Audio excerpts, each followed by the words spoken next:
Hiç işe başvururken bu yüzle beni kesin almazlar diye düşündünüz mü? Ya da potansiyel eş adayınızın ailenizin güzellik standartlarına uymadığı için reddedileceğinden korktunuz mu? Kulağa distopik bir film senaryosu gibi geliyor değil mi? Ama Güney Kore'de bu milyonlarca insan için her gün yaşanan bir gerçek. Güzelliğin bir lüks değil, bir zorunluluk olduğu, yetersiz bir dış görünüşün ise sizi sosyal ve ekonomik hayatın dışına itebileceği bir sistemden bahsediyorum. Bu videoda basit bir güzellik takıntısının çok ötesine geçeceğiz. Çirkin olmanın neden toplumsal olarak yasaklandığını, bir lise mezuniyet hediyesinin neden çene törpüleme ameliyatı olabildiğini ve bu kusursuzluk arayışının arkasında yatan acı dolu tarihi, ekonomik krizleri ve toplumsal baskıyı deşifre edeceğiz. Bu sadece bir estetik ameliyat hikayesi değil. Bu hayatta kalmanın ve başarının yüze yazıldığı bir ülkenin hikayesi. Hazırsanız başlıyoruz.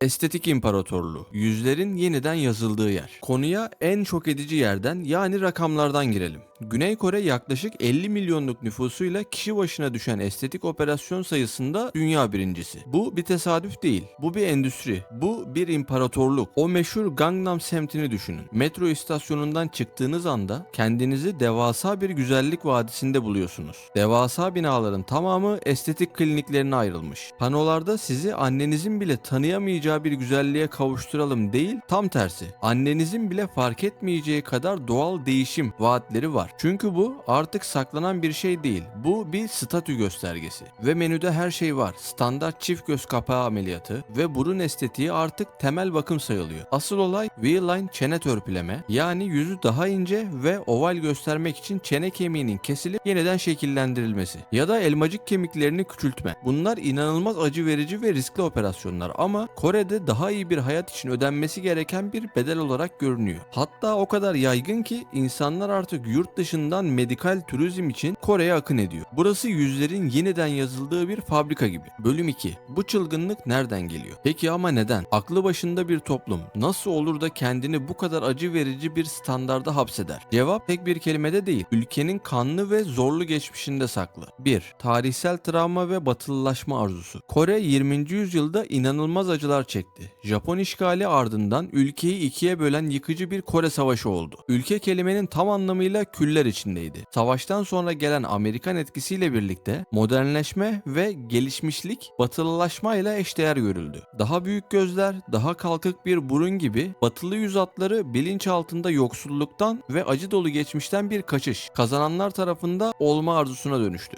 2. 1997 IMF krizi ve acımasız rekabet. Ama asıl kırılma noktası 1997 Asya mali kriziydi. O güne kadar ömür boyu istihdam garantisiyle çalışan dev şirketler bile binlerce kişiyi işten çıkardı. Bir gecede ülke kaosa sürüklendi ve işte o an rekabet arşa çıktı. Az sayıdaki işe binlerce kişi başvuruyordu ve bu noktada CV'lerinizdeki her bir detay bir silaha dönüştü. İşte o emoji Sang-jui, yani görünüşçülük kavramı burada patladı. Eğer iki aday aynı niteliklere sahipse hangisi işe alır? Daha presentable olan mı, daha iyi görünen mi? İşe alım uzmanları güzel bir yüzün müşterilerle daha iyi ilişki kuracağını ve şirketin imajını yükselteceğini açıkça söylüyordu. Yani güzellik bir anda hayati bir ekonomik avantaja dönüştü. İş bulmanın, terfi etmenin, hatta iyi bir evlilik yapmanın anahtarı oldu. Bölüm 3. Mükemmellik fabrikası, medya ve K-pop. Bu ateşin üzerine benzin döken birileri olmalıydı, değil mi? İşte o da medya ve eğlence endüstrisi. K-pop endüstrisi aslında dev bir insan mükemmelleştirme projesidir. Şirketler 12-13 yaşındaki çocukları alıp yıllarca süren bir kampa sokar. Bu kampın içinde sadece şan ve dans dersleri yoktu. Diyetisyenler, dermatologlar ve tabii ki estetik cerrahlar da vardır. Debut yapmadan, yani piyasaya çıkmadan önce bu gençlerin yüzü ve vücudu şirketin belirlediği altın orana göre yeniden tasarlanır. Sonra bu projeler milyonlarca gence doğal güzellik olarak pazarlanır. Medya size her saniye her kanalda tek bir ideal sunar.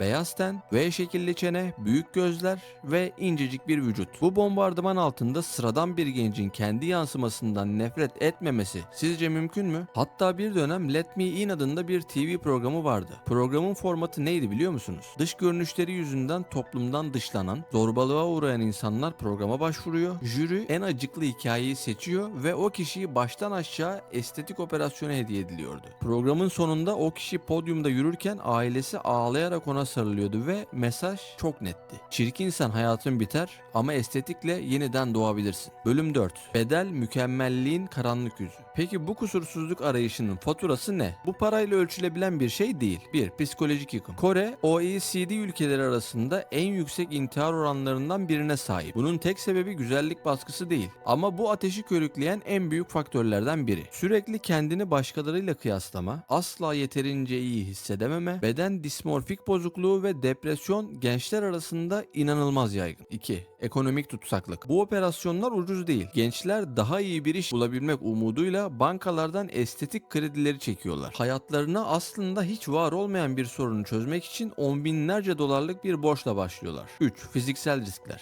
Her cerrahi operasyonun bir riski vardır. Kore'de merdiven altı, ehliyetsiz doktorların yaptığı hayalet ameliyatlar yüzünden hayatını kaybeden veya yüzünde kalıcı hasarlar oluşan insanların sayısı hiç de azımsanacak kadar değil. Bölüm 5. İsyan, korseden kaçış. Peki herkes bu oyunu oynamak zorunda mı? Neyse ki hayır. Son birkaç yıldır özellikle genç kadınlar arasında bu sisteme karşı sessiz bir isyan büyüyor. Adı Escape the Corset, yani korseden kaçış. Bu hareketi benimseyen kadınlar toplumun onlara dayattığı o korseyi yırtıp atıyorlar. Pahalı cilt bakım ürünlerini ve makyaj malzemelerini kırıp çöpe atıyor. Uzun saçlarını kesiyor ve ben buyum, bu halimle yeterliyim diyorlar. Bu hala küçük bir hareket. Evet, hala toplumun çoğunluğu tarafından yadırganıyorlar. Ama bu o mükemmellik duvarında açılan ilk çatlak. Gördüğünüz gibi Kore'deki durum basit bir güzellik takıntısı ya da kibir değil. Bu ülkenin tarihinden, ekonomisinden ve acımasız rekabetçi yapısından doğan karmaşık bir hayatta kalma stratejisi. Yüzünüz sizin özgeçmişiniz, karakteriniz ve geleceğiniz haline gelmiş. Peki bu hikaye bize ne anlatıyor? Bence en önemli ders şu: bir toplum insanlara tek bir doğru dayattığında o toplum herkes için bir hapishaneye dönüşür. Şimdi söz sizde. Bu kadar yoğun bir baskı altında siz ne yapardınız? Güzelliğin başarı için bu kadar önemli olması sizce adil mi? Ve en önemlisi, Instagram filtreleri, estetik uygulamaları ve sosyal medya baskısıyla biz de yavaş yavaş Kore'nin bu aşırı versiyonuna doğru mu evriliyoruz? Düşüncelerinizi yorumlarda gerçekten çok merak ediyorum. Bu derin ve sorgulayıcı konuları seviyorsanız kanala destek olmak için abone olmayı unutmayın. Bir sonraki videoya yine böyle rahatsız edici ama bir o kadar da gerçek bir konuyu deşmek üzere. Hoşça kalın, bay bay.